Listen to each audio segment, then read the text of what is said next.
Committee members, attention please, as we are going to begin today's meeting. The clerk has advised me that we have a quorum, and the witnesses that are appearing virtually have been tested and all have been approved. With that, I will call meeting number 127 to order of the House of Commons Standing Committee on Human Resources, Skills, Social Development, and Status of Persons with Disabilities. Today's meeting is taking place again in a hybrid format, meaning members are appearing virtually as well as witnesses. I would like to make a few comments before we begin. Please direct all questions to I, the chair. Wait until I recognize you by name before you speak. To get my attention, those in the room, please raise your hand. Those appearing virtually, use the raised hand icon at the bottom of your surface. You have the option to choose to participate in the official language of your choice. In the room, interpretation services are available using your headset. As those appearing virtually, if you click on the globe icon at the bottom of your surface and select the language of your choice. If there is an interruption in interpretation, please get my attention. We'll suspend while it is being corrected. As well, a reminder to those all participating in the room, I'll be the first. Please turn off any alarms that you have on your devices before the meeting begins, and refrain from tapping the mic because it does cause popping, which can be harmful to the interpreters. With that, those are the only comments. Pursuant to Standing Order 1082 and the motion adopted by the committee on Thursday, February 8, 2024, the committee resumes its study of Canada Without Barriers by 2024.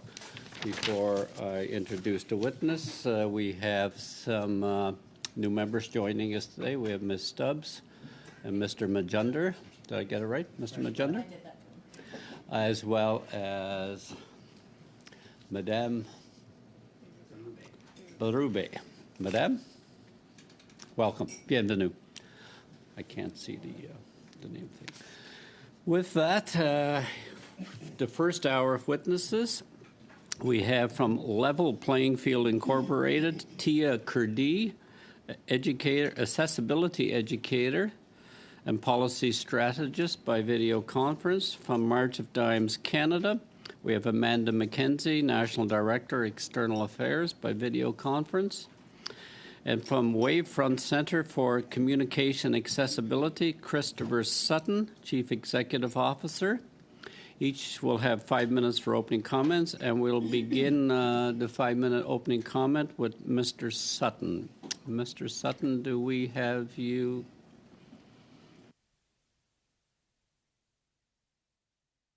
Yes, good morning. Can everyone hear me okay? Mr. Sutton, you have 5 minutes, please. Thank you, Mr. Chair. Thank you for the opportunity to present to you today on behalf of Wavefront Center for Communication Accessibility. As a national leader in communication accessibility, we represent the interests and needs of people who are deaf, deafblind, and hard of hearing. It is critical that any vision of Canada without barriers by 2040 consider the specific challenges and unique accessibility needs of this community. My name is Christopher Sutton. I'm wearing a dark suit with a baby blue shirt, navy tie. I have a short beard and dark hair and wearing glasses. I serve as the CEO for Wavefront Center, and it's been an honor to address this committee in the past as an expert on accessibility. Throughout my career, I've had the privilege of working to advance the rights and opportunities for people with disabilities across corporate, nonprofit, and government sectors. This work is deeply personal to me as it comes from my own experience growing up with barriers and my desire to ensure that others do not face the same challenges. Despite my education, my professional success, I continue to navigate daily challenges as someone living with an invisible disability. This ongoing reality drives my commitment to creating a more inclusive and accessible society for everyone. I previously appeared before this committee during its review of Bill C-81, the Accessible Canada Act. At that time, along with many others in the disability community, expressed strong support for the bill's passage. Although recommendations were made to strengthen it, the act was seen largely as a significant step forward in creating a barrier-free and accessible Canada. Now, over 5 years after the passage of the Accessible Canada Act, we are seeing this impact take shape through the development and adoption of standards. A key outcome has been the introduction of accessibility legislation in other jurisdictions, such as British Columbia, which is modeled after the Federal Act. These jurisdictions have sought leadership and support from the federal government and the bodies established under the Act as they create their own standards and regulations. In my community, we've also seen an increase for a demand of sign language interpretation and captioning and other communication access. I believe this was due to the visibility of these services during the pandemic, which has made it a common practice for emergency and other situations. This demand has been positive, but also at the same time has created bottlenecks in providing the level of services to meet the overall needs and demands of the community. While progress is evident, much work remains to be done to fully realize a vision of an accessible Canada. Last week was International Week of Deaf Persons, a global celebration observed to show the significance of the deaf community. It was really exciting that the deaf flag was raised in Ottawa and many other cities across Canada, a powerful symbol of growing visibility and national recognition. Yet, we all know my appearance before this committee was canceled due to accessibility barriers.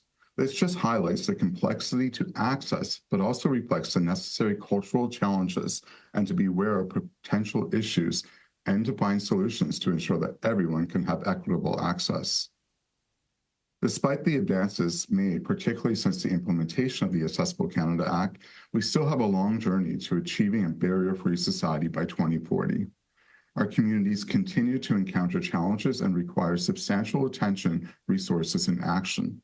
The unfortunate events of last week serves as a reminder that accessibility is just not an aspiration, but a fundamental right, demanding a collective commitment and to dismantling barriers that remain. In the following, I'll highlight some key areas that we believe are necessary for people that are deaf, blind, and hard of hearing so they can fully participate in all aspects of Canada without barriers. Communication is a fundamental right in order to participate in society. For individuals who are deaf and hard of hearing, everyday interactions, whether assessing services, attending school, going to the doctor, participating in the workforce, can be negatively impacted by communication barriers. While Canada has made great steps, accessibility to employment, education, and public services continue to be a challenge each day. At Wavefront, we recognize and see these barriers individuals face daily and their inability to participate in their communities or advance their careers due to a lack of appropriate accommodations. To address this, we've advocated for the increased demand for technologies such as captioning, sign language interpretation services, and audio accessibility technologies. But beyond technologies, we must ensure that service employers, and institutions understand how to support communication and access and make it a priority. For people who are deaf-blind, the barriers are even more complex. I know a colleague of mine will be presenting today who will go into the challenges of this community in more detail, but you'll learn how these individuals face isolation, which can lead to significant challenges in addressing essential services like healthcare and social support. A pathway to Canada without barriers must include targeted strategies for supporting the deaf-blind community through programs that provide specialized training, tactile communication methods, and intervener services and other personalized support services. I'm just going to highlight a few more items that we believe to achieve a barrier-free Canada around 2040 is necessary. I've submitted my notes in advance, so you'll be able to read in more detail. But what we are advocating and probably encourage is to see expanded funding for sign language interpretation and intervener services. We also want to see the expanded funding for specialized training and professional development for sign language interpreters and interveners. This is not only to allow them to enhance their skill to be able to interpret in these specialized areas, but also allow deaf and individuals who use sign language to be able to gain meaningful employment in these areas of work, but are unable to do so because they don't have the specialized interpreting services provided for them. We also believe that it's important to expand funding for technology and infrastructure development. This is to allow broadband internet and other service to support video relay services and remote interpreting platforms in remote communities or in areas where internet connectivity remains a challenge. We also, like interpreting services, require advanced funding for capturing and interpreting training programs because there are very few programs in this country at this time. We also believe in a stronger enforcement of accessibility standards across private and public sectors, and also want to see inclusive design and in education and employment to ensure people that are deaf, deafblind, and hard of hearing have equitable access to opportunities. And finally, the Hearing Health Alliance of Canada proposed a roadmap, and we urge the Government of Canada to develop and to adopt a national comprehensive national hearing healthcare strategy. This strategy will ensure that hearing health is prioritized and across the country and address the gaps of service delivery, awareness, and accessibility. Finally, we ask the committee to ensure that this work is not done in silos and that you continue to use the philosophy of nothing with us without us. We encourage you to consider the challenges, needs, and recognize the importance of ongoing consultation with the communities impacted by the decisions you make. It's essential that voices of a community and people with disabilities are heard throughout this process and ensuring the needs are reflected in policy development and implementation. Thank you for the time today, including the perspectives of organizations like Wavefront Center for Communications Accessibility in this important conversation. Together, we can work towards a Canada where no one is left behind due to communication barriers. I thank you again and look forward to addressing any questions you may have. Thank you, Mr. Sutton. We'll now move to Ms. Curdy for 5 minutes. Ms. Curdy, you have the floor. Thank you so much. I know I'm not in the room today, but if you would please put your phones down, that would be appreciated. My name is Thea Curdy, pronouns she, her. I'm a late middle-aged woman with short white hair wearing a dark dress with cream flowers. I'm also a first-generation settler of European and South Asian descent. And like the over 8 million or 27% of Canadians, I am disabled with several invisible disabilities, including hearing loss, which means you can't tell just by looking at me. I identify using identity-first language as my disabilities are integral to who I am. Thank you to MP Benita Zerillo for inviting me back to speak to this committee. This time to share my 24 years career experience as a built environment accessibility specialist and as a board member of the Universal Design Network of Canada. Throughout my career, I have seen and heard it all. Completed accessibility drawing reviews on projects of all sizes and types, including the West Block. Conducted countless building audits, including Parliament Hill, and contributed to accessibility design guidelines for large corporations and all levels of government, including the UA standards for the parliamentary precinct. I've also developed courses like the Introduction to Successful Accessible Design for the Royal Architectural Institute of Canada and authored articles on accessibility in urban planning. And because I'm obviously lazy, I also worked part-time as a post-secondary instructor for 17 years in the architectural program at Sheridan College, and since then, 7 years as a guest lecturer at many universities and colleges, all while presenting at conferences across Canada and around the world about accessibility and universal design.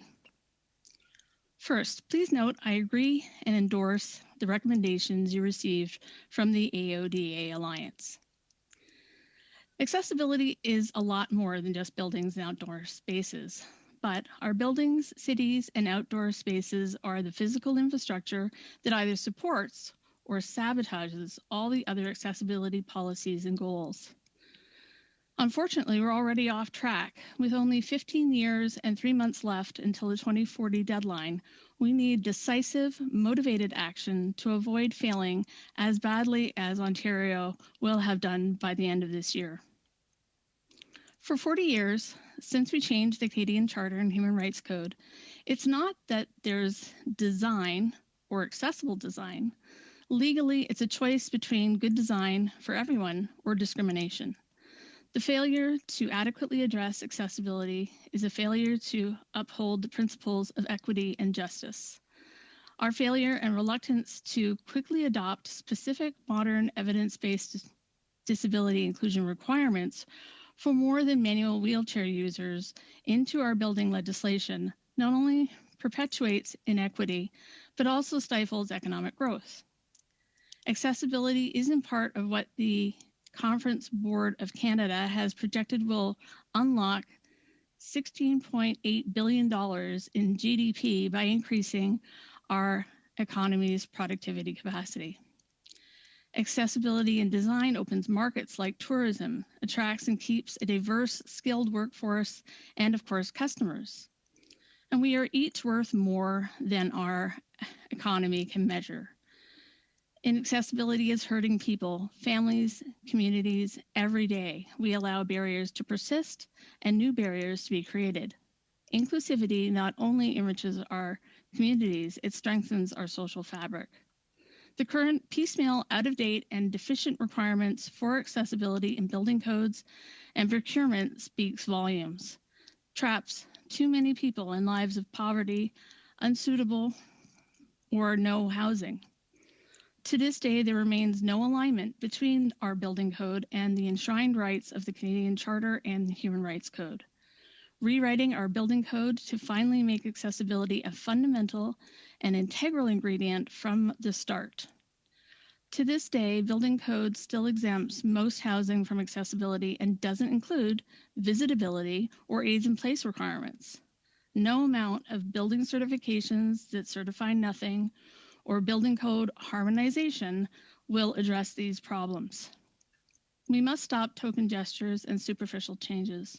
Real progress means a budget for our post-secondary and continuing education programs to retrain faculty and have supervised program redesigns. But there are also too many outdated conflicting policies, programs that bureaucracy and gatekeepers are hanging on to. Government staff and obligated organizations seem to lack the knowledge, power, or courage to make the decisions that fully address accessibility. As long as enforcement is not used, people will continue to not take this act seriously. General misunderstandings happen because without alignment, codes, policies, and standards provide only minimum accessibility, a floor that cannot be fallen beneath, not the ceiling this act requires. Also, many use the CSA B651, the National Building Code, the ASC standards, only as goals with no motivation to do better. Many use budgets and value engineering to do just the bare minimum, treating accessibility in the built environment as a budgetary concern rather than a human rights issue it is. In conclusion, we believe that those with lived experiences are important to hear, but we're also leveraging the expertise of experienced accessibility specialists in all of the areas the Act covers will help you to achieve your goals. And commit, please, to decisive action now to ensure we help people as soon as possible. Thank you. Thank you for your opening comments. Now to Amanda McKenzie from March of Dimes, Canada. 5 minutes, please. Thank you, Chair, and thank you for inviting March of Dimes Canada to speak to this committee today. My name is Amanda McKenzie. I'm the National Director of External Affairs at March of Dimes Canada, or MODC, a leading national charity and service provider for people with disabilities. I'm a white woman in her 40s with glasses and brown hair, wearing a blue blouse, black jacket, and silver necklace. It's a pleasure to be here today, and I'd like to thank MP Falk for the motion to conduct this study. Achieving full inclusion and accessibility is, to be sure, a great challenge, and we must be successful. We're just 3 months away from when Ontario, according to the AODA, is required to be a fully accessible and inclusive jurisdiction. There was a 20-year runway, and as Thea just noted, Ontario is far from achieving that goal. Canada cannot make the same mistakes and has to learn from the Ontario experience of making few improvements while waiting years for standards. So today, I'll discuss 2 priorities in the roadmap to 2040, the built environment from a home's perspective, and the design and delivery of accessible programs and services. MODC's central concern with the built environment is regarding accessible homes. We have successfully administered Ontario's provincially funded home and vehicle modification program for over 20 years and recently began administering Manitoba's new Safe and Healthy Homes for Seniors program. They're incredibly successful programs because they provide direct grants, not tax credits, to people with disabilities with lower incomes to modify their homes, ensuring accessibility and independence in their own communities. The federal government has a substantial role to play in increasing the supply of accessible homes through standards and policy, such as ensuring all homes in the upcoming housing design catalog, are universally designed. It can also provide direct and targeted grants for home modifications to help people with disabilities remain in their homes, reducing pressures in other housing categories ahead of national standards being finalized, which could be years away. So the second priority I want to speak to is the design and delivery of accessible programs and services. The best example of how government ensures programs and services are inaccessible for those they're meant to serve is the use of the disability tax credit for people with disabilities to access financial security programs like the RDSP, the Disability Supplement for the Canada Workers Benefit, and the Incoming Canada Disability Benefit. Simply put, the goals of these programs are not going to be reached if they're not accessible for the people they're designed for. With the CDB, we have a tremendous opportunity to build in fully accessible program design and delivery from the start. And we don't have to guess how to do it. The CRA's Disability Advisory Committee, MODC and Prosper Canada's Benefit Without Barriers report, the experience of other jurisdictions and people with disabilities have provided advice and guidance. Yet here we are again. National standards are important and can guide decision-making about future program service design and delivery. And while the national standard now in development may present an improvement down the road, it doesn't mean we stop the car and turn it off until that road appears. We know enough now, and people with disabilities have been teaching government for years about how to make public programs accessible. It's time the government really listens and begins co-designing accessible programs and services with people with disabilities now. The final lesson to learn is that to be compliant with the ACA, companies in federally regulated industries are regularly coming to organizations like mine to review their accessibility plans and progress reports for free. We no longer live in a world where people with disabilities and organizations like mine are grateful just to be included and consulted.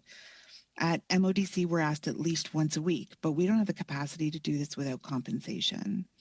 People with disabilities and organizations must be compensated for review of accessibility plans and progress reports. This is one way to make nothing about us without us real for federally regulated sectors. Ideally, the ACA is amended to require compensation, placing the responsibility on the companies to pay, as it's their job to become accessible and inclusive as participants in our economy. And finally, I want to thank Canada's Chief Accessibility Officer, Stephanie Cadieux, MP Chabot, and MP Zarilla for opening the conversation in this study last week about the continuing culture shift and the end to ableism truly needed to be an inclusive and accessible society. The question we should be asking ourselves here and everywhere is, how can we?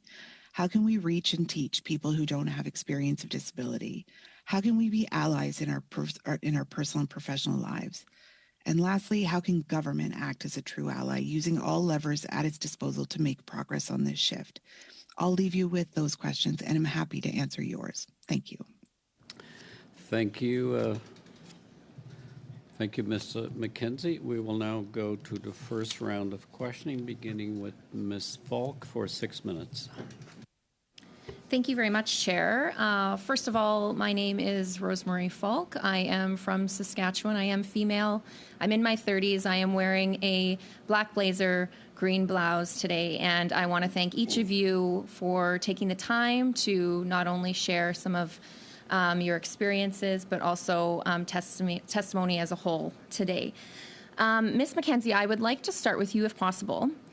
When this committee was considering the Accessible Canada Act, the March of Dimes provided a written submission that raised concerns about the bill's lack of timelines and deadlines for implementing key requirements. So this was a concern that was echoed by many of the witnesses, and unfortunately, amendments to the bill were in large part rejected by the Liberal government. So I'm just wondering, does the March of Dimes still have concerns around the lack of dates and deadlines that was in the Act?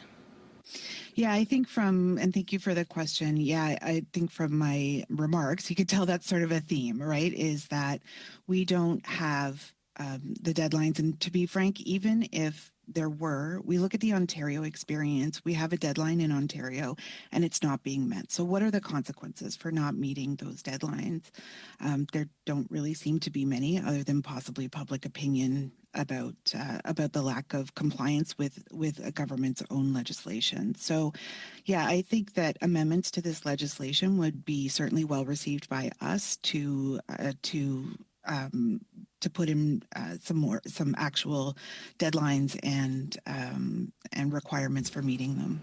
So just to follow up on that, in your perspective, how has the absence of those deadlines and timelines prevented our progression to a barrier-free Canada for those with disabilities?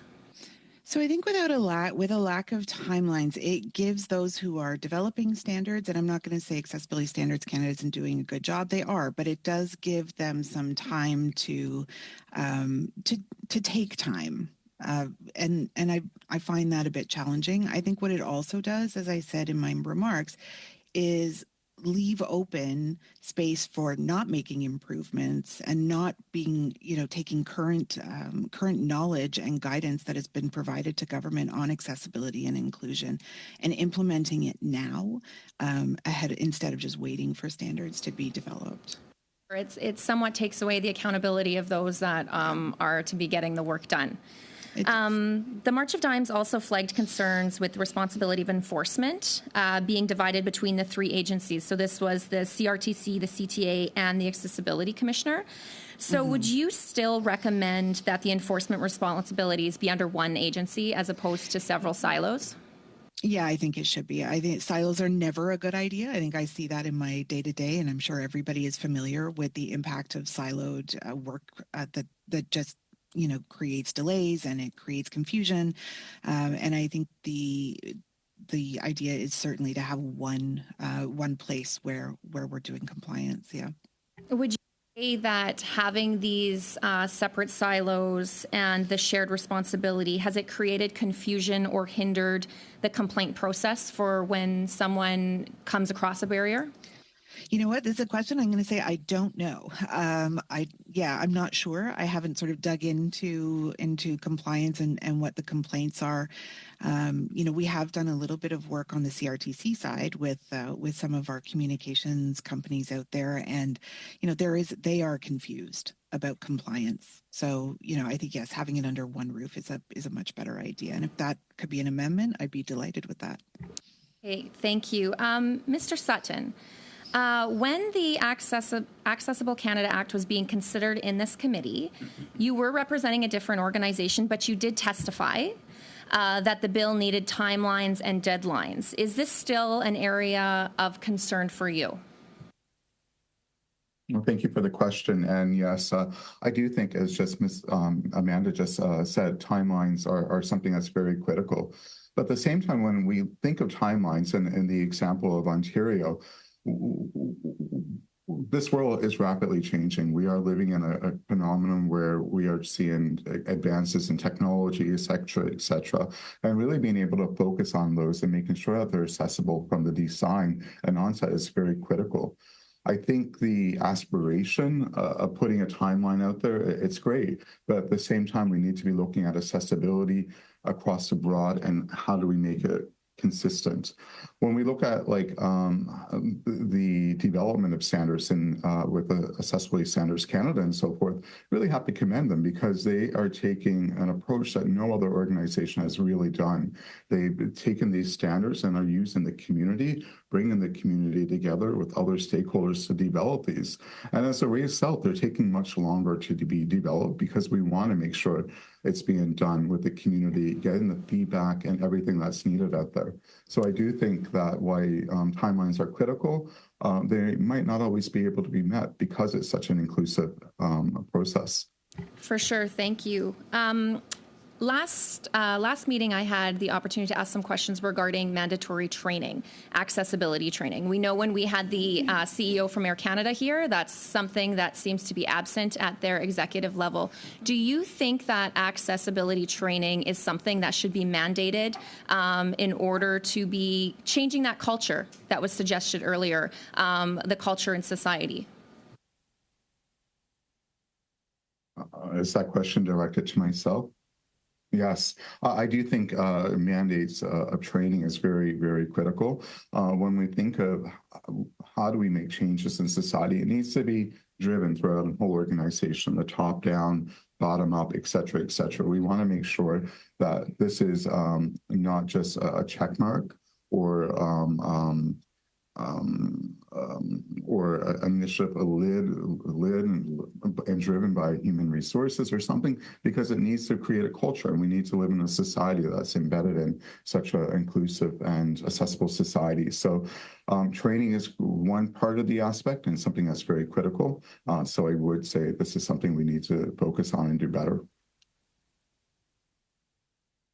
6 minutes, please. Thank you, Chair. And good morning to me. Well, whoever, sorry, interrupt, but please, any of the committee members, identify who you're directing the question to. Thank you. No problem. Good morning. Good morning, colleagues, and thank you to our witnesses. My name is Wayne Long. I'm a member of Parliament since 2015 in the beautiful riding of St. John Rothesay. That's in southern New Brunswick. I'm wearing a blue blazer, blue shirt with white polka dots, and I have brownish gray messy hair again this morning, unfortunately. Before I start, I do want to, just on behalf of certainly ourselves and the committee, I want to apologize to Mr. Sutton for the problem that happened last week. That was unacceptable. We all know that. And we need to do better. So apologies. And just a few comments. My riding, obviously, St. John Rothesay, it's an old city. It's an old historic city with a lot of, old, beautiful buildings. A lot of those businesses are in those buildings. And I've become keenly aware that a large percent of those buildings just are not accessible. And, I mentioned last meeting how we have a friend who's in a wheelchair, and again, I think everybody means well, but you just don't give it the thought. And we were going to go to a restaurant with him, and we really struggled to find one uptown St. John that he could go to with us because they simply weren't accessible. I'm a proud member of HUMA. I've been with HUMA since 2015. In 2019, MP Falk, MP Chabot, myself were part of that group that brought in C81 with Minister Qualtrough at the time. We're very, very proud of the legislation, the Accessibility Act. But to all of your points, barrier-free by 2040, and, we're almost to 2025 here. We've got a better part of 15 years to get this right, and you've all touched on it. But I want to start with you, Ms. Curdy. Again, everybody on this committee wants to get there. We know we need to get there. As Mr. Lepofsky said last meeting, we've got a lot of groundwork to cover to get there. So my question to you, Ms. Curdy, is what can we do immediately to, I wouldn't say course correct, but to make sure that we do hit our goal of 2040? Give me 3 things that you think we need to do right away. Thank you very much for the question. 3 things that we can do right away. We've got to get accessibility. We have to stop waiting to try to be perfect. We've got to get accessibility fixed in our building code. This is critical to not only pre-planning, where we do our space planning and all of the rest of our budgeting. It has to be in the legislation. Having additional accessibility standards is useful for the things that fall outside of the jurisdiction for the building code, but the building code itself has to be rewritten. We spent too much time tinkering with a small section that has been designated to accessibility. It has to be rewritten from top to bottom because disability is a part of the human experience. Everybody's lives you're either born with a disability or you get a disability through illness, accident, and aging. So fix the building code, priority 1. 2, you must use the enforcement to enact and use the penalties, if necessary, that are written into the Act. Nobody is taking this Act serious. Madam Curry, we have lost interpretation services. I'll suspend for a moment. There's an echo coming from the sound in your room. So we'll spend for 2 minutes while it's being checked. Sorry. Thank you.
Right word. People don't understand standards are a part of legislation.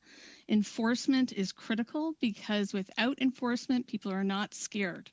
And unfortunately, when the Act was first passed, everybody was on their toes, ready to act. And as they start to become comfortable, and we saw this in the last 20 years in Ontario, they start to get settled into thinking maybe this isn't urgent, and they don't take it seriously. As a longtime educator, I agree with Amanda and with everybody who has said so in this testimony that breaking down into smaller achievable deadlines that people can hit and know that they're going to be accountable for, using the Accessibility Commissioner, which is an arm's length position, it is already in the Act. We need to be using the Commissioner in the same effective way we've been using Stephanie Cadeau as the Chief Accessibility Officer. And then lastly, in terms of education, we live in a systemically ableist society, unfortunately, with a great deal of bias about what disabled people can or should do. And unfortunately, that is getting in the way a great deal. But I would like to see investment in training the next generation of designers, training the next generation of clients to make sure that they understand accessibility is better for their business and accessibility is an integral part to what it is to be Canadian. I hope That's great. Thank you very much. Thank you, Mr. Long. Madame Bérubé, vous la parole pour 6 minutes. Ms. Bérubé, you have the floor for 6 minutes. I would like to thank our witnesses for being with us this morning. I think that their presentations are necessary, and you have, in some cases, invisible disabilities. I am a member of Parliament for Abitibi-Témiscamingue. Sometimes I wear glasses, and I have the following questions. What are the barriers that you find that your clients have with the federal government?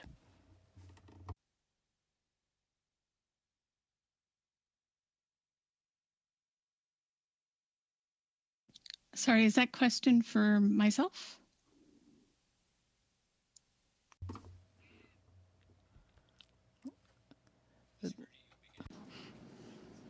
Oh, thank you. Lack of specificity. There's too many loopholes. There's too many missing and out-of-date information. If you followed the building code as it's written right now, you will not create an accessible building. That's surprising for a lot of people to hear. You'd think we've been working on it. The building code's lack of alignment with the Canadian Charter and with the Human Rights Code means that there's a gap, a significant liability gap between the minimum requirements from the building code and what the Human Rights Code is. So fixing legislation would be our number one problem for our clients. I'll pass it off to Amanda. Thank you. Yeah, and thank you for the question, because it's something that March of Dimes has been a priority, identifying these barriers and working to dismantle them with the federal government for the last several years. I think the biggest one that we hear about all the time is access to government programs and services. The disability tax credit is the gateway to many really helpful financial security programs. So the disability tax credit, tax filing is also a barrier that we find. A lot of the barriers have to do with trust in government. So empowering and enabling and facilitating organizations like mine, and many of whom you've heard from over the last several meetings, and I think we'll hear from again later in the hour. It's just such a challenge to take up the benefits that are available to people and the programs and the services. And we know that because accessible services are being worked on. Like, we see it at the CRA, we see it at Service Canada, that they've identified this need and this barrier, but progress is really slow.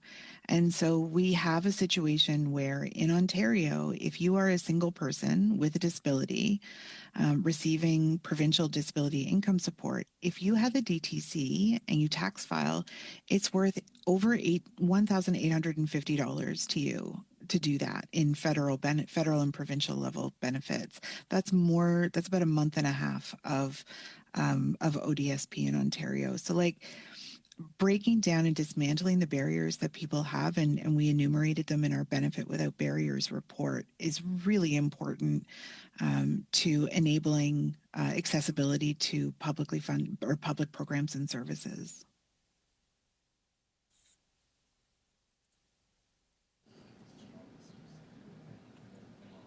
And I think for my communities, just being able to access and using the language of their choice, whether it's a sign language or being able to have assistance through closed captioning, etc. Calling Service Canada for a deaf individual, it's very limited. I shouldn't just say Service Canada, but calling any department within the government can be quite challenging.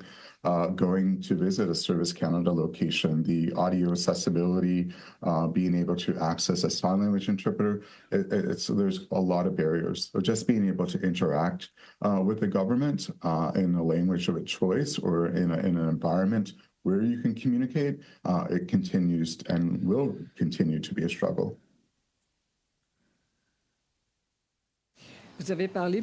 You spoke earlier, all three of you, about service and accessibility. It's not easy when you have a disability, and I'm aware of that. I'm from the region of Abitibi-Témiscamingue, and it's one of the areas where there is a huge impact on people with disabilities and income. So I would like to know what your priorities would be for the federal government to act on.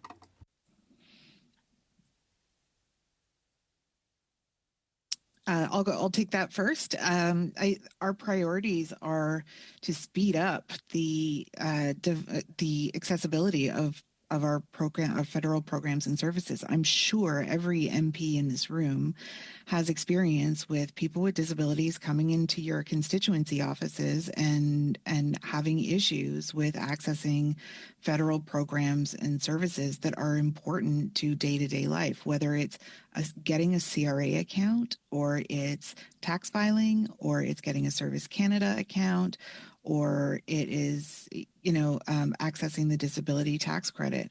We already know what the barriers are, and we know what to do to dismantle them. This is a question of will. It's not a question of, oh my God, we need more information. Or how to do it. We don't know how to do it.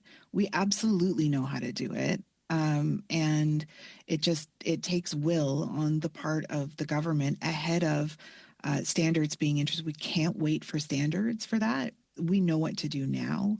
And it's, it's just, frankly, it's a matter of will. Madame Bérubé, Madame Zerillo for 6 minutes. Well, thank you, Mr. Chair. I'll start by saying that I am a middle-aged woman that has reading glasses that I will take on and off throughout my intervention today. I just have to thank Witness Mackenzie for those comments about already knowing the barriers and the question of will. I mean, we've had these discussions over and over again, so I really hope that the witness testimony today and what comes out of this report is truly acted on. There was a lot of talk about housing, and my first question is going to be to Witness Curdy around housing. And I appreciate all of the work and the comments, and you've come to committee before.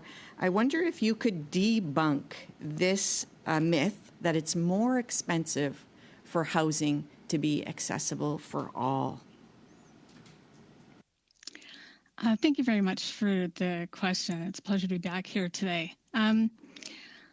I think, to be fair, there are some concrete costs. I don't want to try to shy away from that. But I think we erroneously, because we think about inaccessible design as just a choice rather than discrimination, we're erroneously failing to have the right kind of conversations about right-sizing spaces and right-sizing costing. We're not looking at the life cycle cost. It might be less expensive and take less space to build in a discriminatory housing manner. But in a long term for our society and for individuals, the costs are enormous in healthcare costs, in renovation costs. We cannot continue to pretend we don't have an accessible housing crisis.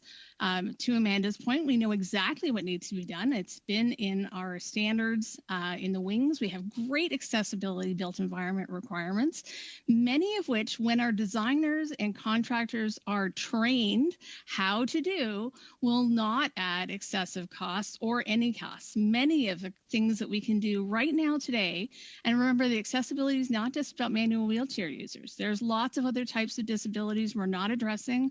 We're doing a very poor job for hearing loss, for vision loss, for people with environmental sensitivities, autism, dementia, and we know what to do. So it's not necessarily a matter of cost. There might be a 1% difference, but the better trained our professionals are and the more experienced they are, the more we see those costs drop away. And it's a better investment, better sustainability plan if you don't have to build something and then tear it apart to fix it again.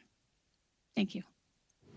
Thank you so much. And that's again addresses that culture change and that ableist ideas. So how can something like the bills that the federal government brings forward, how could they do better to address that cultural shift that needs to happen around ableism in this country? Thank you. Well, I think anti-ableist training or at least ableism awareness training and bias training obviously is a great idea across the board. It challenges the mistakes and the misunderstandings that people have.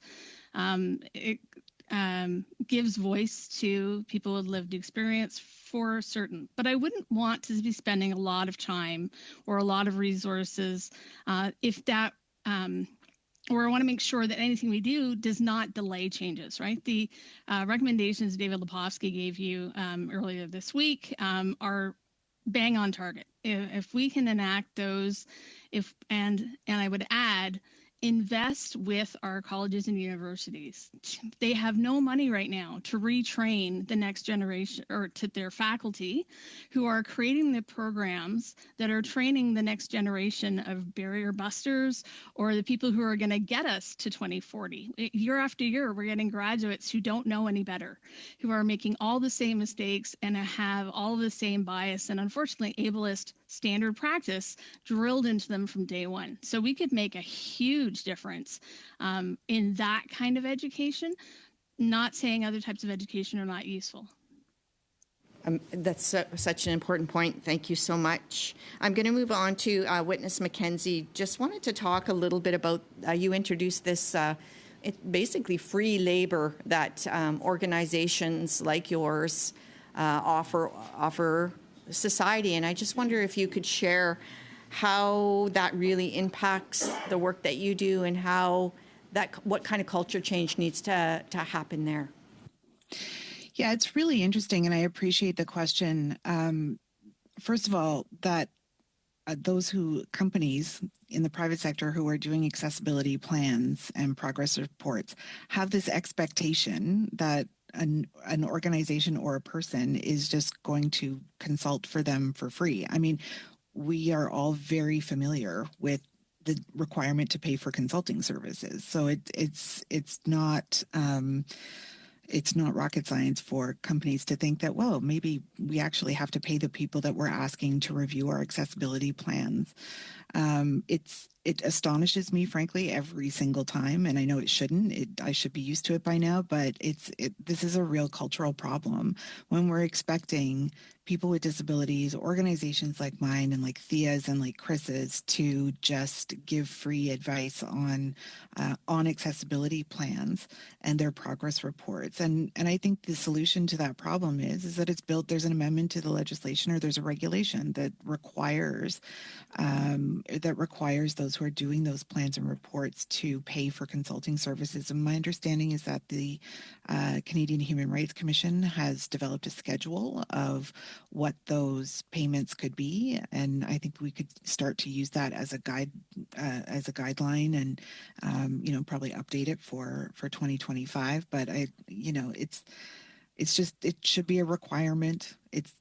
We all pay for consulting. I'm not sure why this would be any different. And it really is demoralizing to think from a culture perspective that anyone would think that a person with a disability should not be compensated for their expertise, because that's what it is.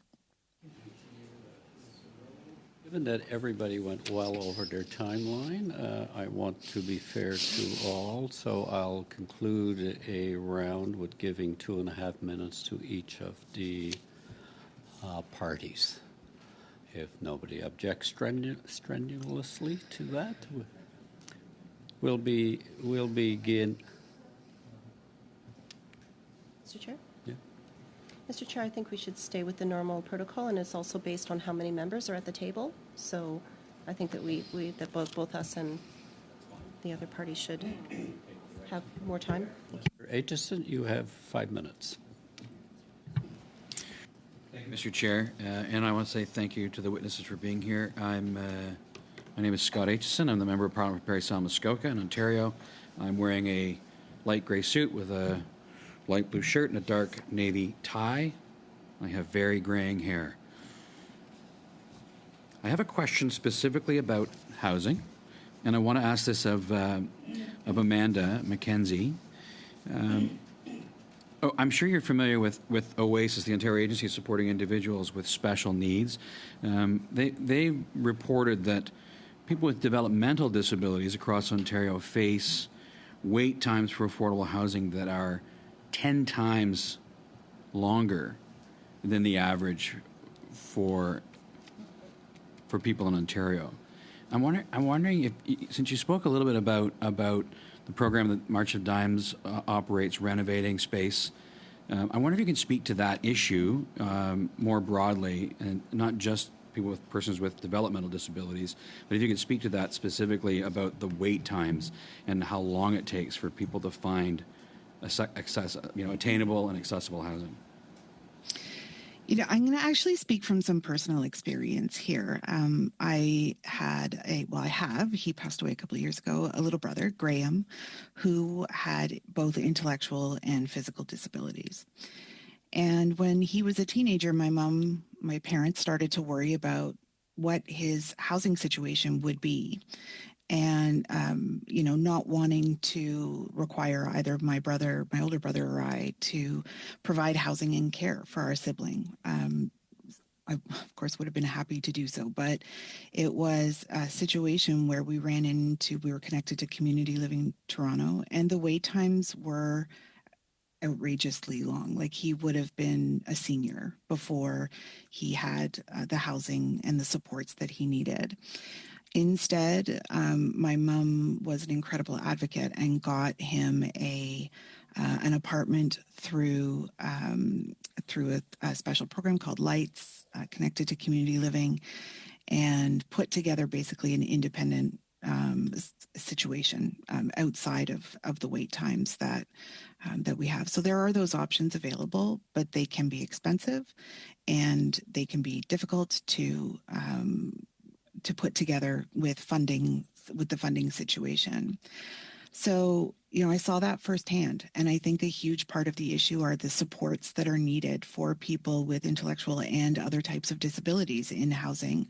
In their housing, our clients, our service users, have many, many different types of supports that we provide. And the wait times are lengthy, and it's because we don't have the housing stock, we don't have the accessible housing stock, and we don't have the affordable housing stock to deliver a reasonable housing in a reasonable time. Thank you very much. I'm going to pass the rest of my time over to MP Gray. Thank you very much, and thank you to all the witnesses for being here. I'm Tracy Gray. I have shoulder-length blonde hair. I have a black blouse and a light blue blazer. Amanda, I'm very sorry to hear of your loss. And Mr. Sutton, it's good to have you here today. I've just got a little bit of time here. I'd like to ask Easter Seals Canada a couple of questions. Easter Seals Canada is well known nationwide for camps that provide an accessible summer experience to many young Canadians who otherwise wouldn't have the chance. And given the cost of living crisis that Canada has faced with regards to the cost of fuel, transportation, food, how have increasing costs impacted Easter Seals' ability to operate summer camps?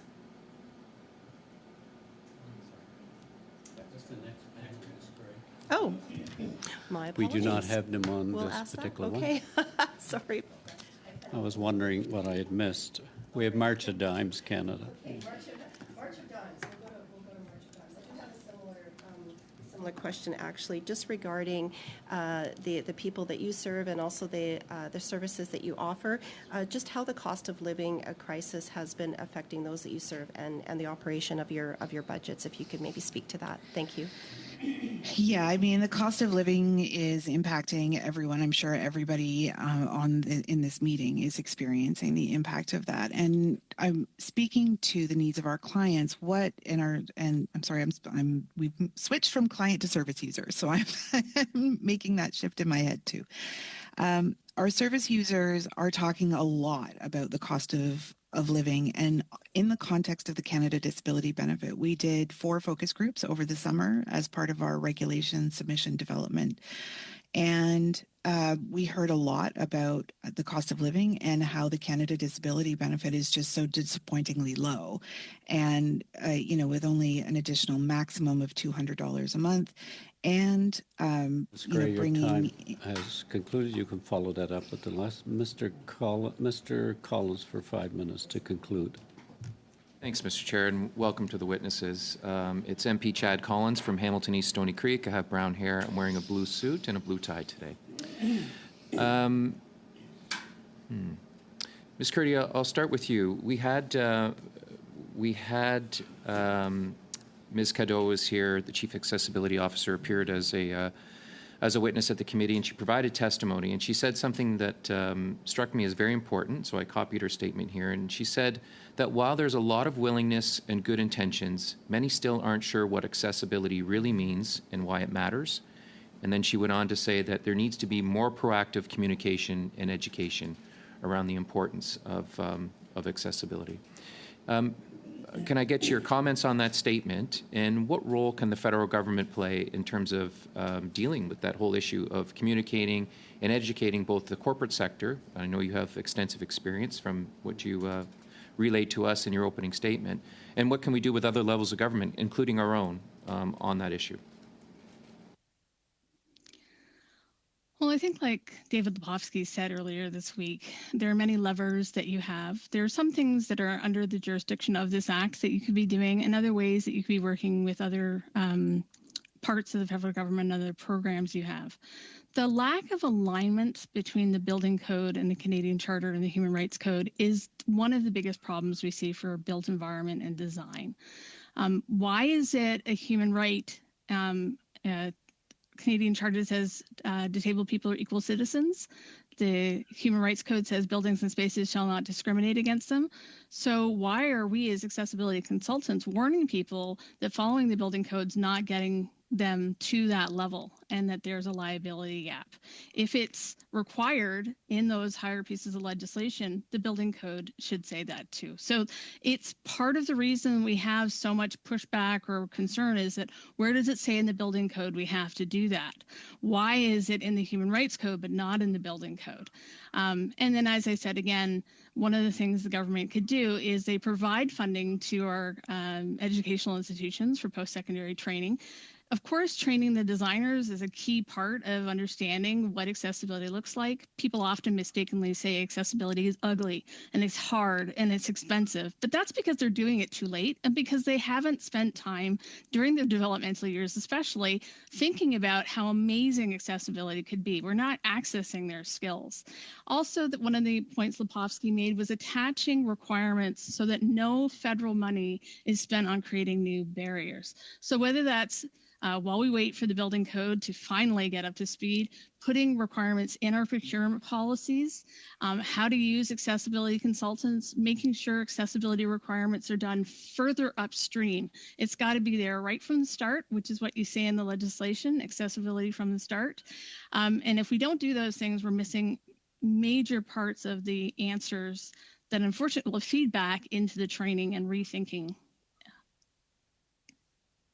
Thanks, and I like the fact that you mentioned Mr. Lepofsky's answer to that question. Although he wasn't asked that question, he offered that answer up on his own, and he talked about attaching some strong strings to provincial funding, where we have provincial partners. And someone on the panel here today talked about the deplorable rates that people with disabilities face in the province of Ontario. ODSP rates haven't changed in many years, if at all. And Mr. Lepofsky talked about, if the province wants subway dollars and they're going to build a subway with all kinds of barriers, then you need to start attaching some strong strings to that funding and some requirements to increase accessibility. Can I get your thoughts on his suggestion in that regard? Thank you. Yes, absolutely. 100% agree. I've worked on a lot of those projects, and I've seen how it's like when I say how hard is it to shift from inaccessible design to accessible design? Well, it depends on when you start. If you start at the beginning with attachments to funding, for example, then you're aiming in the right direction. The amount of change you have to make is a very small degree. But if you already have let loose the arrow and have done all your planning and all your budgeting and all your space planning, and then say, now we want to make it accessible, how hard is it going to be to change the trajectory of that arrow? How much money are you going to have to throw at it? The accessible housing crisis is one part, but our urban environments, including transit, are getting a lot of money as well. And without those strings attached, but again, if it's not in the building code, we get pushback from where does it say we have to do it? And we don't see the consequences for people who are not doing it. So those are the loopholes I would say that we need to address. Thank you. Thank Thank you. That concludes this round. We'll suspend for 2 minutes while we set up for the next panel. So again, thank you, witness, for taking your time to appear before the committee and give your comments and testimony on this very important study. So thank you. You can leave. We'll spend for 4 minutes while we transition. Spend.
Committee members, we will resume the second and final hour of this particular study by welcoming witnesses from the Deaf Blind Ontario Services, Karen Medho, who is appearing by video conference, as well as Karen Moore from Easter Seals Canada.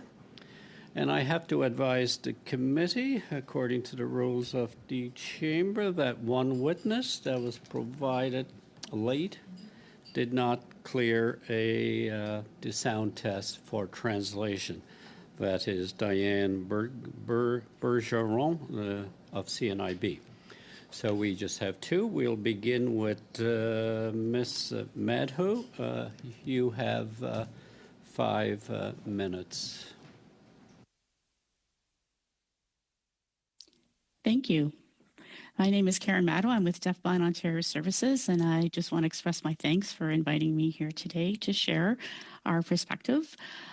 First of all, I want to start by mentioning that the Canadian Survey on Disability data from the 2022 Statistics Canada survey confirms that over 2%, so just over 2% of Canadians 15 years of age and older are deafblind. That's about just over 600,000 people. And 52% of those who are deafblind, or just over 300,000 people, are 65 years and older. And now this part of the population of people who experience both vision and hearing loss, seniors who experience both vision and hearing loss, are known as people experiencing dual sensory loss. And they are experiencing this hearing and vision loss as part of the aging process. Now, of the estimated 1.5%, or 120,000 Canadians who live with developmental disabilities, again, as per the Canadian Survey on Disability data, approximately 0.2%, or 240, are deaf, hard of hearing, or use non-traditional forms of communication. Deaf Blind Ontario Services supports people who are deaf-blind, as well as those living with a developmental disability, who are deaf, hard of hearing, or who use non-traditional forms of communication. Our specialized services are customized to each person's unique needs, methods of communication, and goals to live their best life. Our reach extends into remote communities and urban centers across the province of Ontario with supported living homes and community services.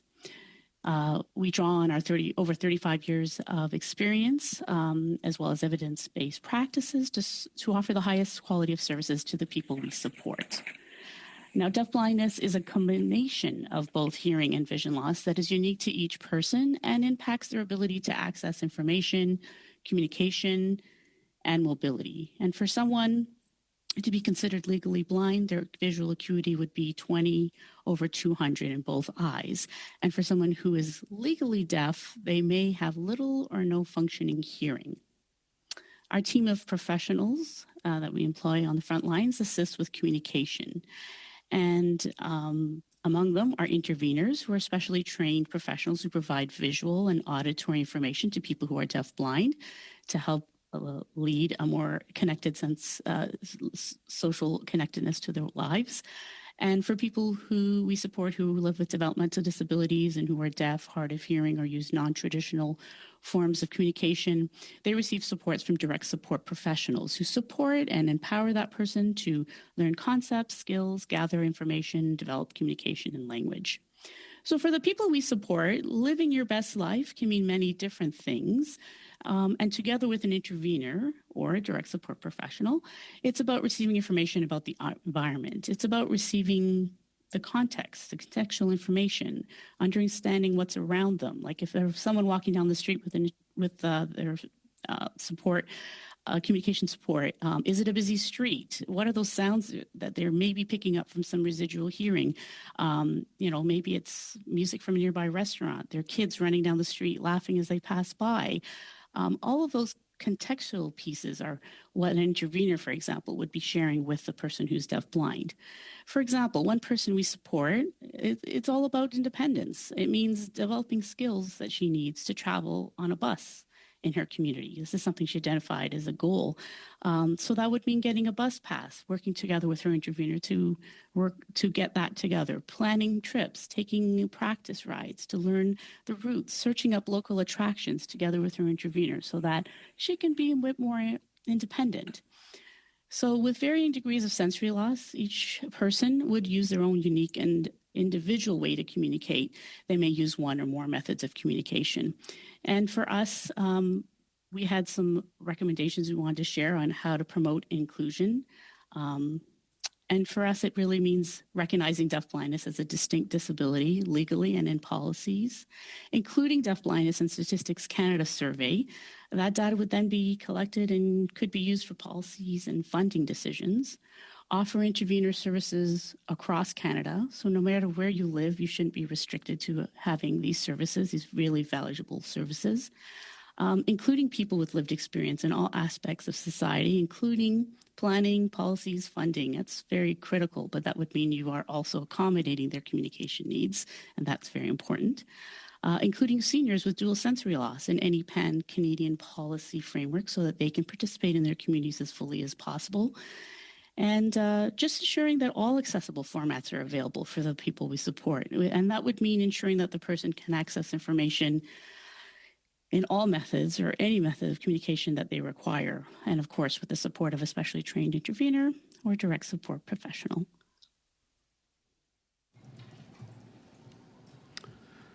Thank you. Ms. Meadow, you concluded your comments? Yes. No, thank you. Ahead of time. Ms. Moores for 5 minutes, please. Good afternoon. Thank you. And good morning to the chair and to all committee members. My name is Karen Moores. I'm a blonde woman. I'm 42. I'm appearing virtually. There's a bookcase with some family photos and books and magazines behind me. Today I represent my colleagues at Easter Seals Canada. Our community includes 150,000 Canadians living with a disability in all parts of Canada. And just like to note, we're a truly national family as a charity. I work and live remotely in St. John's in Newfoundland and Labrador, and many of my colleagues in different parts of the organization around the country, which is one of the beautiful parts of Easter Seals. We are a charity that turned 100 2 years ago. The centennial for Easter Seals was in 2022. And for 102 years, Easter Seals Canada has very proudly provided programs and services that improve accessibility, inclusion, and improve the quality of life for people with disabilities. Our organization provides programs and services for all disabilities, all ages, and many programs anywhere in Canada. An example being Access Card 2 program. Anyone in Canada can get an Access Card 2, Access 2 card. For the record, I would like to note that Easter Seals Canada is a federated model. So while I represent today before your committee, our national organization, we have nationwide an incredible network of provincial and one territorial Easter Seals organizations that do their own exceptional work as their own independent entities, but still as part of the Easter Seals family in varying Canadian communities. Our provincial members, and a shout out to them today, are the leaders of the Exceptional Camp program that you might hear about in your home constituencies. This camp program is just one example of a barrier-free Canada in action. It's accessible camping and recreation where memories are made, leadership skills are gained, and sports, healthy living, and leisure join together. I encourage everyone here today to take the time and learn about the success story that is the Easter Seals Canada Camp program. If there's an Easter Seals camp near you, I suggest you visit. As your committee explores what a barrier-free Canada may look like by 2040, I want to share today that we at Easter Seals believe a barrier-free country involves short-term changes. We're very much of the mindset, what can we do right now? What can we change today? To echo another witness, there never will be perfection. We can strive for it, but let's make some incremental change today. Alongside those intergenerational investments for the longer term, what can we all look back at in 20, 30, 40 years that we've put motion forward today to change. Would like to echo, and I think my colleague Amanda at March of Dimes we agree with her comments on the Canada Disability Benefit and echo that. I won't touch on that. I think it's been well said by other witnesses, but Easter Seals Canada, of course, supports that position. I will today touch on employment. So we talk a lot about employment at Easter Seals Canada. And in a world of really changing job markets, skill development needs, and technology, and as artificial intelligence really changes our world, we need to ensure that we as a nation are world leaders and innovators in how we make our job market truly inclusive. And that's for every person and for every disability. Employment accessibility also means equalizing opportunities for persons in rural and remote parts of Canada, just as much as urban Canada. And I'm sure as I said, I'm from St. John's. I'm particularly passionate in making sure that every part of our country has equal access to a truly inclusive country. And while we've made progress, I think that in our changing world, we all need to do more to ensure our economy is truly inclusive. And that's what workforces in every industry, in communities Canada-wide, at boardroom tables, in our skilled trades, in our tech sector, and in our emerging and traditional economies. The 6.2 million Canadians living with a disability are underrepresented in our economy, and we all need to change this. The second point I'll touch on is transportation. When we imagine a barrier-free Canada, particularly for employment and jobs, we know that enhanced, accessible, and affordable transportation must be a part of this. The ability to travel for work safely and with dignity must be a part of the push to achieve a barrier-free country and a truly inclusive economy. We want to be a part of those innovative policy solutions. I believe we already are, but we want safe, accessible, affordable transportation and transit for persons with disabilities and their families. And again, I go back to in rural and remote areas, in airlines, on ferries, and rail. More, your time is concluded. Thank you to the committee. I welcome your questions. Oh, thank you. We'll begin with Mr. Aitchison for 6 minutes, including the answers. Thank you, Mr. Chair. I'd like to start with Ms. Madho. I want to talk to you a little bit. Have you talked to us a bit about some of the barriers that persons with disabilities face, particularly as it relates to housing and access to housing? We understand that we're in a crisis in this country. Do persons with disabilities face greater challenges than the general population at accessing housing? Thank you for your question. I think they definitely do. I don't have any numbers to support that, but I do know and I know in a previous session we talked about OASIS numbers, and certainly they're very distressing. At Deaf Blind Chair Services, we offer supported living opportunities, and I would say it is quite expensive to make sure that each of the supported living locations that we operate are accessible in a sense that they are safe. They are places where someone who may have more than one disability in addition to being deafblind would be able to move around, be independent, and be able to engage in daily living tasks that you or I may take for granted safely, and usually, of course, with the support of either intervener or direct support professional. But just those accessibility pieces, I mean, we look at when we're renovating a home when we're purchasing something and renovating it, we look at trying to add in those accessible pieces, even if they're not needed at that point in time. But certainly they can be expensive.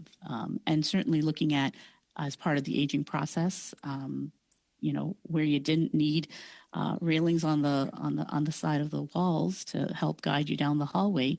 Maybe in about 5 years' time, if you're someone living in one of our locations, you do really need that as a guide to help you navigate down that hallway.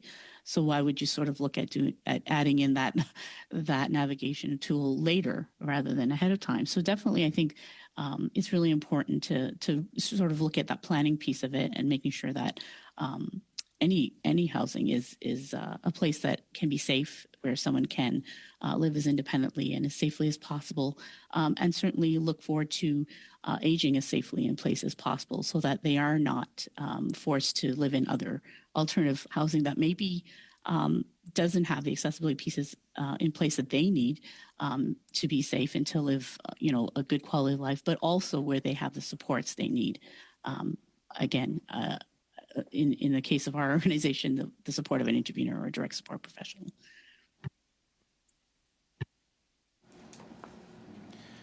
Thank you for that. I'd like to move to Ms. Moores now and ask you a similar question, not specifically about housing, but more generally the cost of living. For example, the cost of food has gone up dramatically. Are persons with disabilities more significantly impacted by the cost of living crisis in this country, like the cost of food, for example?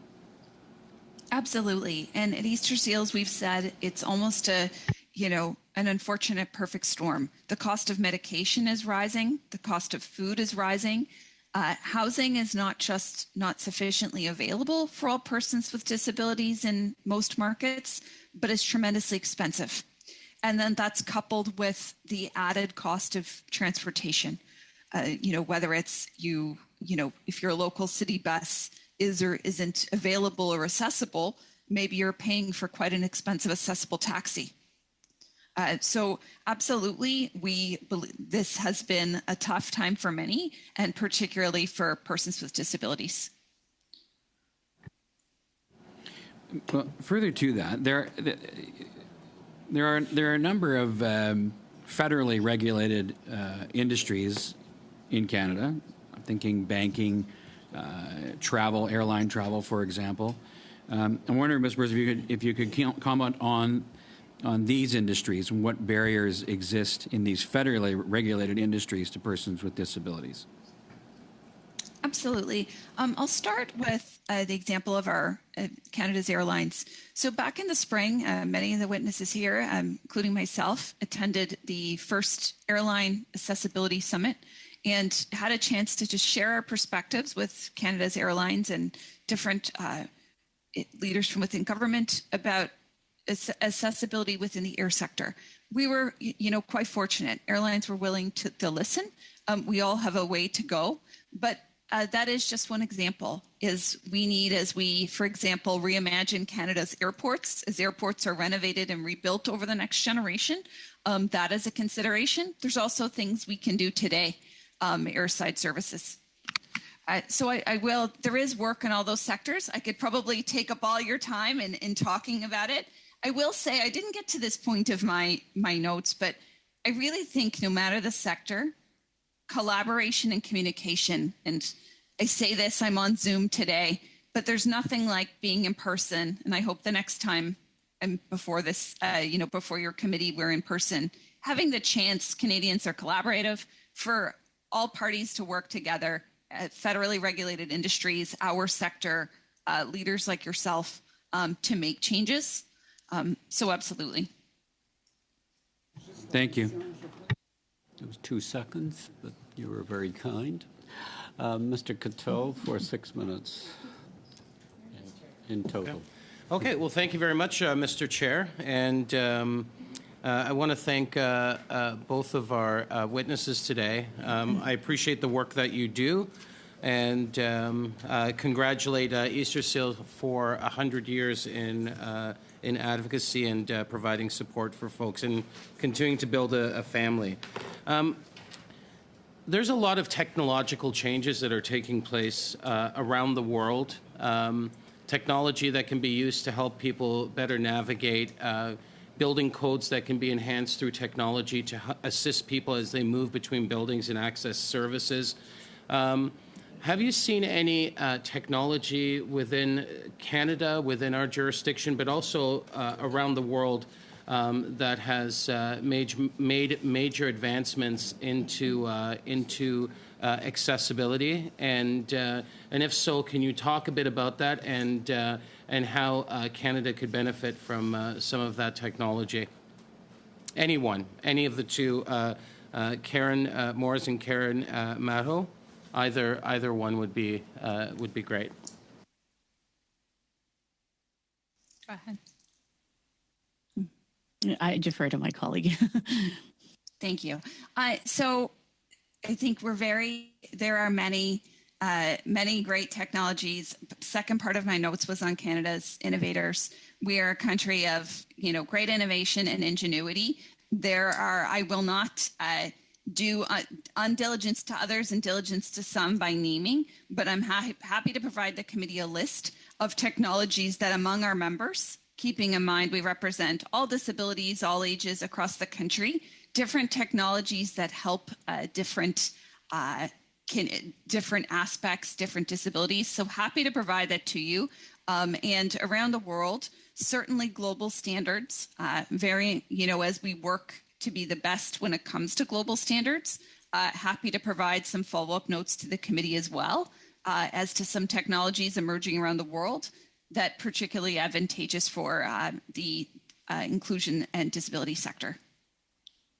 One of the challenges that I would assume would take place around standards and the standardization of standards would be the different levels of government and different jurisdictions outside of Canada putting in different types of standards because we have a responsibility federally for anything federally under federal jurisdiction, and there's provincial jurisdiction, of course, municipal.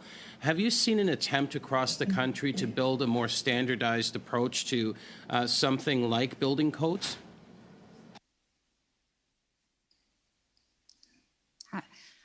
I'm happy to jump in there, Karen. Sorry for the little delay in my mic. So a great example of where I think working across the country, accessible MLS. Nova Scotia now has a fully accessible MLS. It is something we would encourage all provinces to do. And it is something that positively impacts across our cities and our towns, our provinces. And, as a nation, we get our, provincial MLS systems to be fully accessible. That is a piece. When it comes to building codes and acknowledging the cross-jurisdiction there, I think we need to have more persons with disabilities at the table. I think all of this comes back to being at the table. But I'd also like to touch on procurement. And this was in my notes. The more persons with disabilities are at the table when it comes to procurement, and whether that's renting leases for buildings federally, provincially, municipally, whether it's, purchasing equipment for offices, trying out new technologies, the more persons with disabilities need to be at the table. And I'd also add to that, we need to ensure that we're buying from entrepreneurs who are Canadians with disabilities in greater numbers. And inclusive procurement is the smartest procurement. And that's something we hope to talk a lot more about in 2025 as an organization. Brought up the economic piece. Obviously there's a moral imperative. We've got to do the right thing, and that's making sure we increase accessibility. But I remember reading a report a few years ago that said there was almost a $400 billion loss to Canada by not being fully accessible in all jurisdictions. So there is an economic imperative that's at play as well. And the more accessible we are, and we learned this from back in Ontario when we were building towards the Pan Am Games, all of our buildings had to be accessible. The codes had to be up to standard. And we knew that by creating spaces that created more of an invitation and through accessibility, the more it became an economic driver for tourism, for people going out shopping. So there is an economic imperative too. The more accessible we are, the more we unlock our economy and the more we build. So that's something I think we need to continuously remind folks about, that there is a cost to building accessibility, but the benefits exceed the cost at the end of the day. Any comments on that? Karen, would you like it directed to Easter Seals or directed to my colleague from Ontario?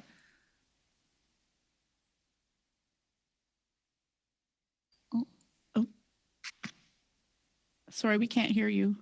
Oh, I said if I think I've run out of time, but Ms. Moores, if you want to just give a brief comment, that would be great. We fully agree. A fully inclusive economy is the most inclusive economy. It is a tremendous goal of ours at Easter Seals to make sure that every conversation we bring back, that whether it's employment or transportation or housing, we are always building towards an economy that is fully inclusive. Madame Chabot. Ms. Chabot, you have 6 minutes. Thank you, Mr. Chairman, and thank you to our 2 witnesses for your testimony today. On behalf of your organizations, I'm sure that you are making a difference in the lives of people with disabilities. My first question will be for Ms. Maddow. I also want to take the opportunity to say that in my region, there is an association, APAL, which provides services to people who have with deafness, who are hard of hearing, and who are blind. And it provides support to them. So I also want to say that there are over 20% of Quebecers who have hearing loss, and it's a growing problem. My question for you is, you said in your testimony, in your recommendations, that we need to deal with the needs of people with hearing loss. Is that because this type of disability isn't recognized in the legislation at this point? So deaf-blind people. Thank you for your question. In the Accessible Canada Act, Deaf-Blind Ontario Services was quite proud to be able to work with a number of different disability groups across Canada to provide input on when that legislation was being put together. And we were very firm about the fact that just because it may seem like people who are deafblind, Canadians who are deafblind may seem like a small number, certainly that number increases, as we know, and as I mentioned, when you look at the aging population. So as people become seniors, just as a natural part of aging, they tend to lose their hearing and their vision, sometimes both of them. And so the idea that Statistics Canada does not capture numbers in their surveys every 4 years of people who are deafblind is a bit of a limit. They do capture numbers of people who have vision loss, and they capture numbers of people who have hearing loss. But by not capturing that combined disability, and I want to state clearly, deafblindness is a distinct disability, as I mentioned off the top of my comments, it's really leaving out this part of the population. And, leaving out in the sense of they're not included. I mean, even in the legislation, there are stipulations in the legislation that say you should have interpreters, but they don't say you should have intervener services. And intervener services are different from interpreters. And as I mentioned, it's about context. And so the idea that you would leave out this part of the Merci, Madame. Je pense que c'est très clair. Thank you. I think that's very clear, Ms. Maddow. Thank you for raising that for us, because it's a very important point, especially with sign language, which adds complexity. It deals with a particular reality, and we have to keep learning about the needs. What are the main difficulties that your members have in interacting with the federal government with respect to services or other issues? Are there particular difficulties that your members experience? Well, thank you for your question. I think what's important to understand is that people who are deafblind, or even people for the other part of the population that we support who have developmental disabilities and, are deaf or hard of hearing or live or use non-traditional forms of communication, it's the communication. It's about communication. So if for someone to contact, whether it's federal government or if it's a service provider or anything, the really key part is communication. And often, they may use, as I mentioned, any of the people we support may use one or more forms of communication, but sometimes there are limits to the communication that's available through, for example, through the federal government. So definitely many of the submissions we've made over the years to government is to sort of open up that idea that don't just send it out in Braille. Don't just send it out in, large font, because not everyone uses those. They do need to be consulted. What form of communication works for you? What's your preferred method of communication specifically? And sometimes people use more than one. And is, making sure that there are opportunities for an intervener to be available in the case of a person who's deaf, or a direct support professional to be available in the case of someone who lives with a developmental disability and who is deaf, hard of hearing, or uses non-traditional forms of communication.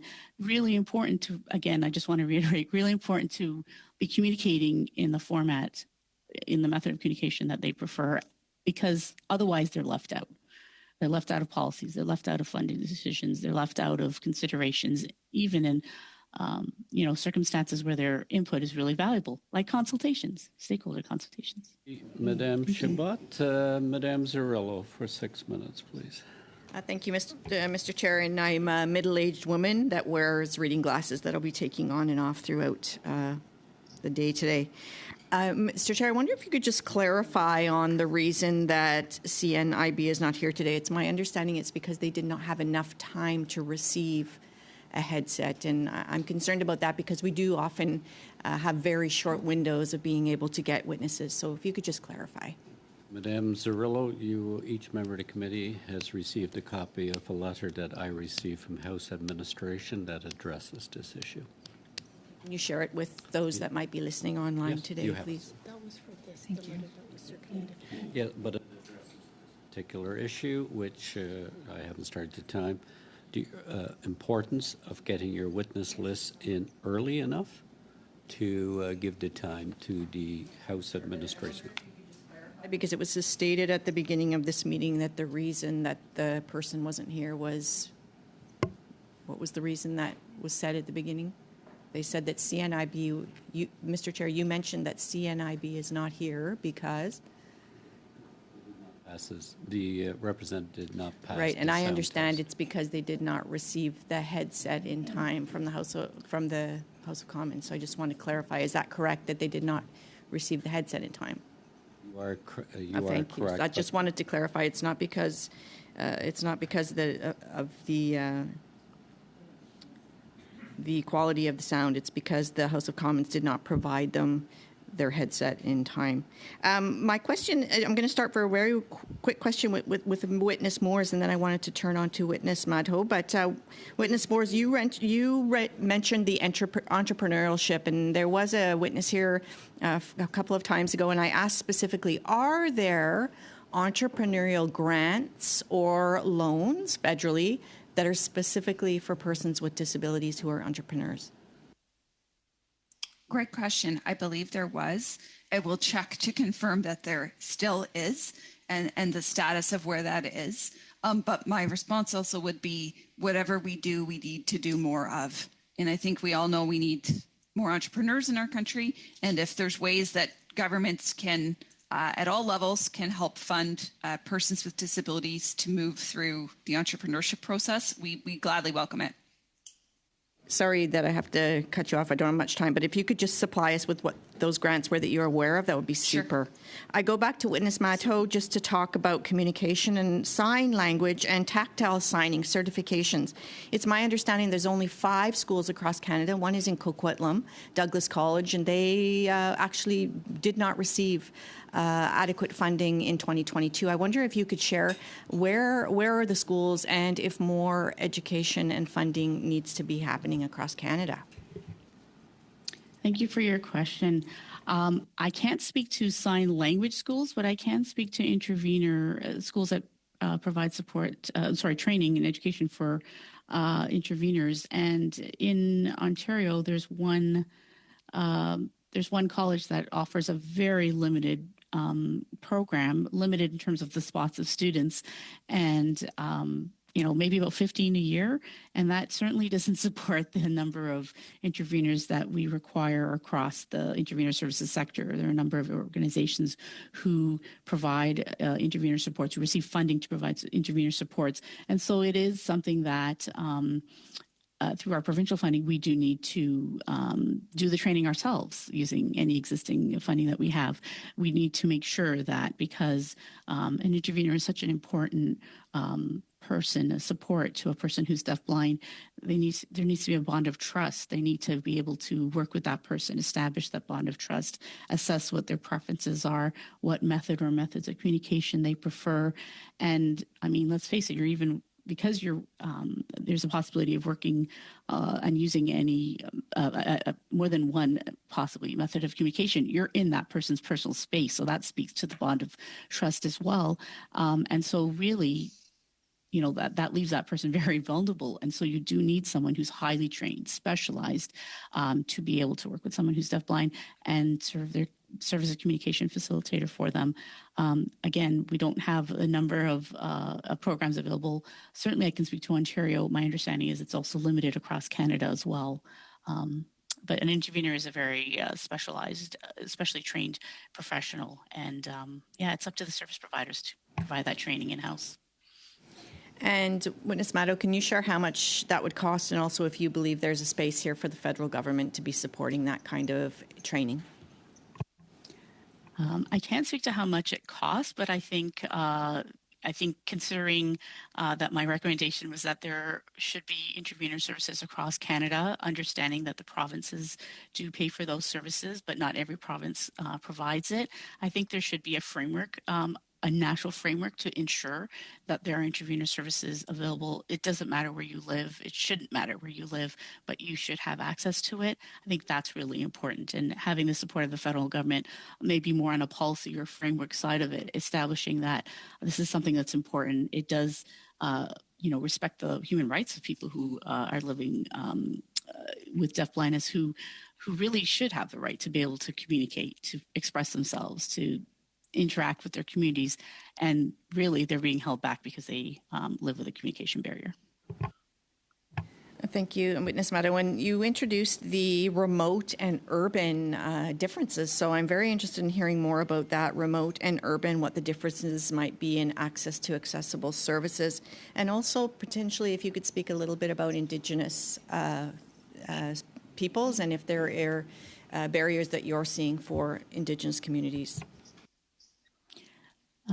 So we, Deafblind Ontario Services, as I mentioned off the top, we provide supports and services through supported living locations, and they tend to be in more urban settings. But we also work in partnership with other organizations to provide services to people who may live with another disability, and so they're receiving supports from another service provider, but because they're also deafblind, looking at the person as a whole person and saying holistically, how can all of their needs be met? We work in partnership. Sometimes we have a few across Ontario. Many of them are in rural or more remote areas, and we basically work to train their staff, their employees who are not interveners, to be able to communicate with the people they support. I'm going to run out of time. Can I ask you how you're funded? We are funded through the Ontario Ministry of Children, Community and Social Services. Well, is that it? Okay, thank you. Thank you, Madame Zerillo. We will now go to Ms. Gray for 5 minutes. Ms. Craig. Great. Thank you very much, Mr. Chair, and thank you to all of the witnesses for being here today. My first questions are for Easter Seals Canada, and thank you very much for your testimony a little bit earlier today about the cost of living crisis that is affecting individuals who you serve and their families. And I wanted to ask you specifically about your organization, how this might affect your organization with respect to the cost of fuel, transportation, food, and how increasing costs might have affected your ability to operate, especially with your summer camps. Absolutely. That's a great question. Just like to strike for the record that Easter Seals Canada, our national body, we do not receive any government funding. Our provincial members, their own legal entities, may receive some, but not all, Canada Summer Student Job Grants and other funding, varies province per province. But federally, we do not. The provinces do. Sometimes some provinces grants or Canada Summer Student Job Grants that, of course, help with camp. So yes, our constituents and our community has been deeply impacted by the cost of living crisis, cost of medical equipment, cost of transportation, cost of housing. That impacts, the cost of living also impacts our camps. We provide, our provincial members provide meals. They've worked through a post-COVID labor crisis. They work very hard, our camp teams, to provide that experience. And while our camps are still doing well, it is increasingly hard work for our provincial members. As you fund infrastructure, you hire the best people to be part of your camp community. So it is a challenge. And, we are fortunate to have great donors. But at the same point, we also in this economy, we need all the support we can get as the need for our services has never been greater. Thank you very much for that. And actually, that leads into my next question. We had conducted a study here recently called Intergenerational Volunteerism, where actually we had a number of not-for-profits expressing how it was becoming more difficult for them to receive the donations that they normally do. They've lost volunteers because seniors have had to go back to work. And so I'm just wondering, from a volunteer or donation perspective, has that become more difficult for you over this cost of living crisis the last few years? So that is a great question. I like to speak about numbers only if I have numbers in front of us.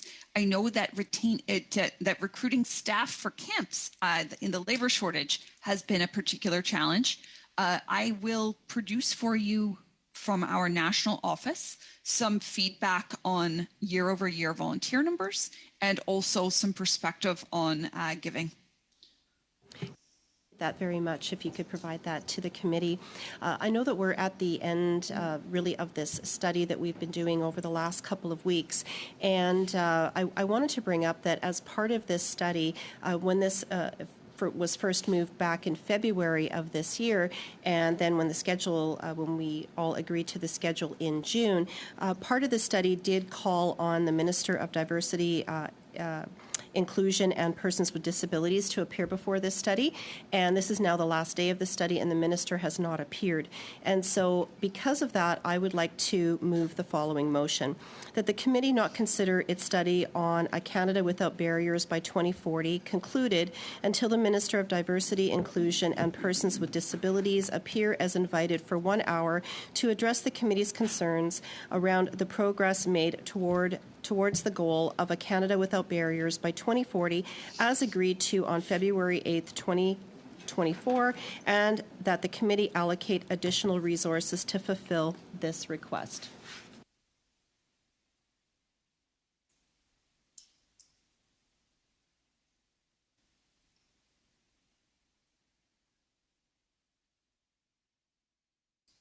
Here and circulate around. We can also get it emailed.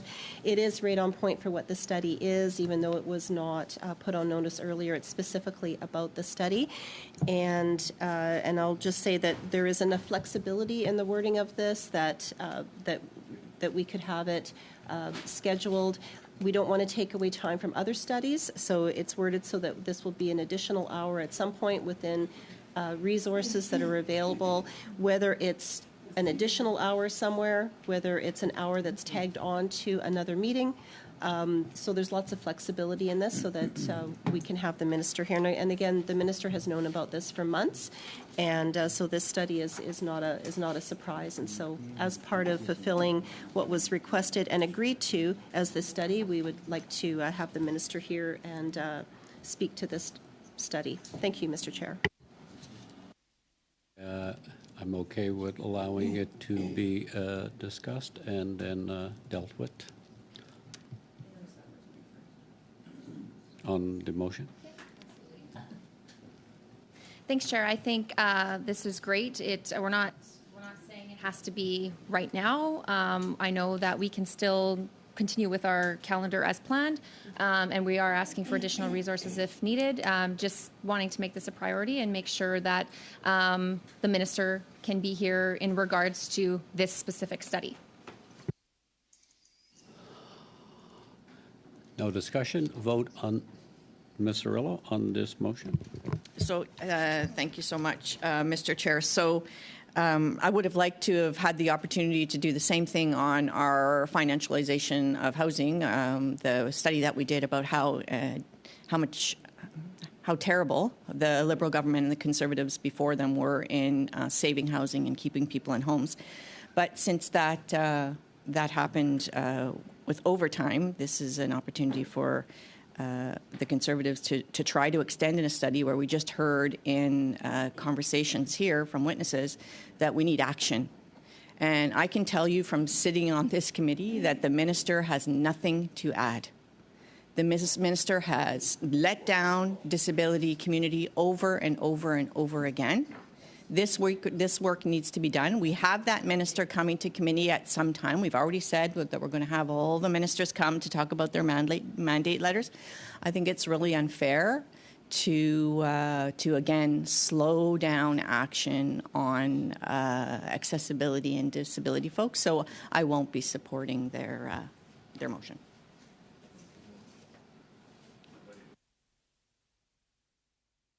Okay. This is once again an example of the NDP propping up the Liberals.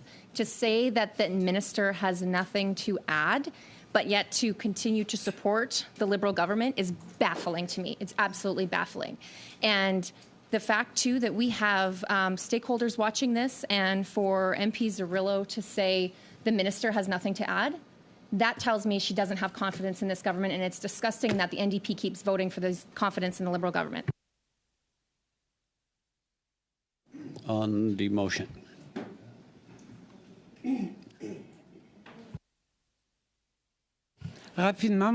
Very quickly, I'm going to vote in favor of the motion. Initially, when we undertook this study, we wanted to have the minister coming. We don't have many opportunities. Here we have the opportunity with this motion for the minister to come and appear and talk about the barriers facing people with disabilities. And we wanted the minister to come. So I think it's important to add the time we need so that we can hear from the minister. I think that it is very appropriate.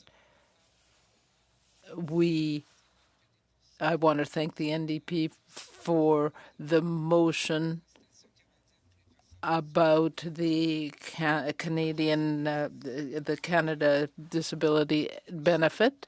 And so I just want to say again that I will be supporting the motion. Shabbat, seeing no further discussion, a vote on the motion that's on the floor. Quickly. Chair, thank you for your indulgence, especially since I'm not a permanent member of this committee. However, I am deeply concerned about removing barriers for people, Canadians with disabilities, a long history of working through another passion of mine with therapeutic riding groups for adults and children with a whole variety of disciplines, with a whole variety of disabilities. So this is a long passion for me personally, which is just why I do feel compelled to speak. Clearly, the minister has an extremely powerful role.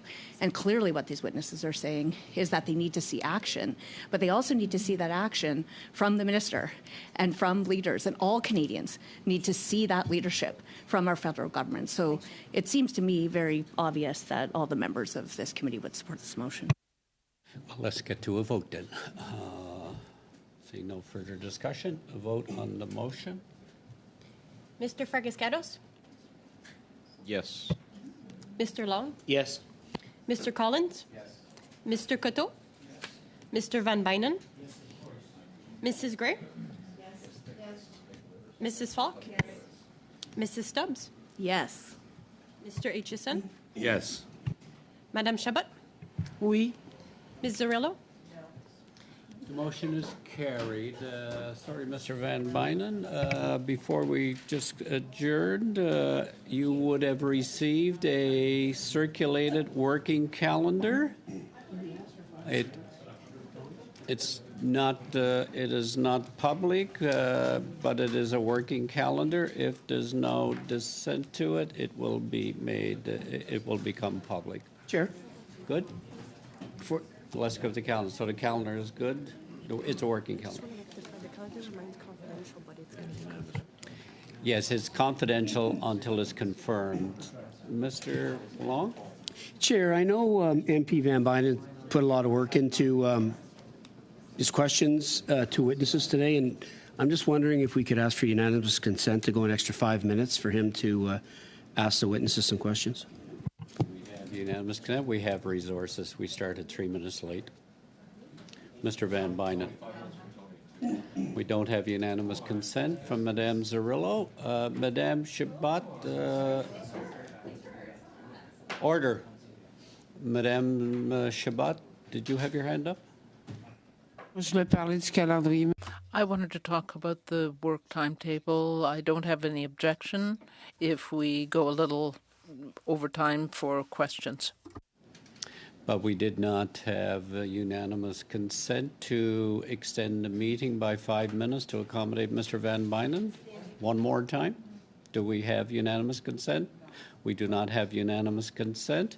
The working calendar is in the draft that's out. It will be discussed at length at the next working meeting.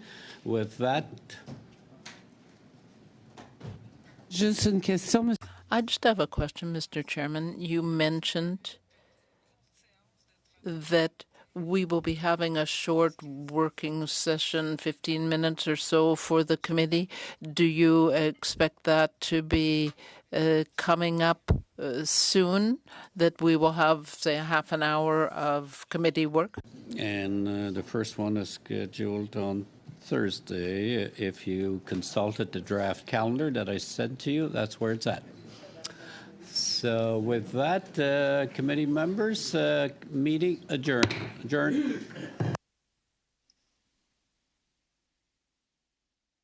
Thank you, everyone.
Thank you.